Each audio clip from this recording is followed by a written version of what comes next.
Hello guys, welcome back to my YouTube channel. Today I'm going to be showing you how to make this Caribbean inspired beef stew.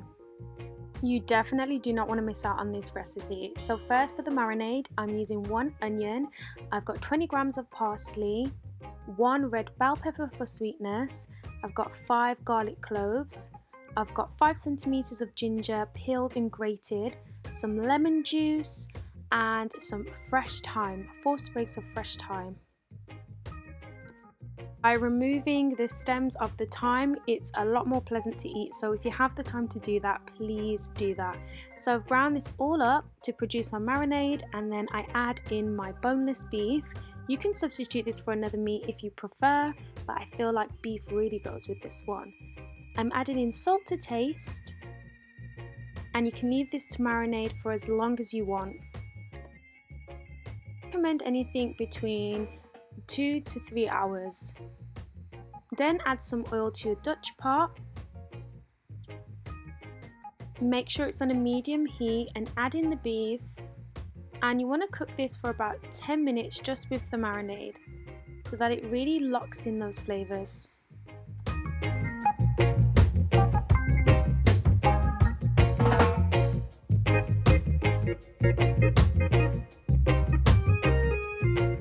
How that comes off this is absolutely incredible. I'm telling you, if you haven't tried any of my recipes, this is definitely the one to try. So then next, I'm adding in 400 grams of tinned tomatoes that I have already pureed to make really smooth. You don't have to. I have 1 tablespoon of molasses, 1 tablespoon Worcester sauce, 3 bay leaves, followed by 2 tablespoons of curry powder. Then I add my 6 pimento berries. I bring the mixture to a boil, stir it in, and then take it down to a simmer.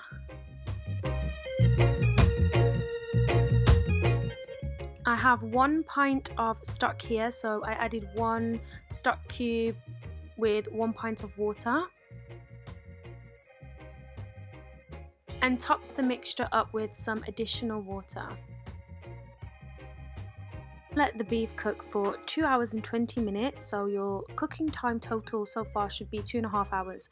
After this, I prepare my pumpkin and my potato, peel and chop them, and add it to the mixture. I top it up with some additional water to allow the potato and the pumpkin to cook as well. This for another 40 minutes, and I'm adding in my scotch bonnet at this point just so that it wasn't too hot, and add in 2 tablespoons of fenugreek leaves, dried leaves. This is finishing up for the next 40 minutes. I make some dumplings. So this is just a combination of flour and water. You want to get that bready consistency, so it can't be too sticky and it can't be too dry. Knead the dough so that we can then form our dumplings. Then you can add your dumplings to the pot and allow them to cook for about 15 minutes. Make sure you place them separately so that they don't stick together, and if it gets a bit too thick, you can then top it up with a little bit more water. But when I tell you, this is super concentrated in flavour, it's absolutely delicious. I hope you guys really enjoyed this recipe, and I'll see you next time. Bye guys!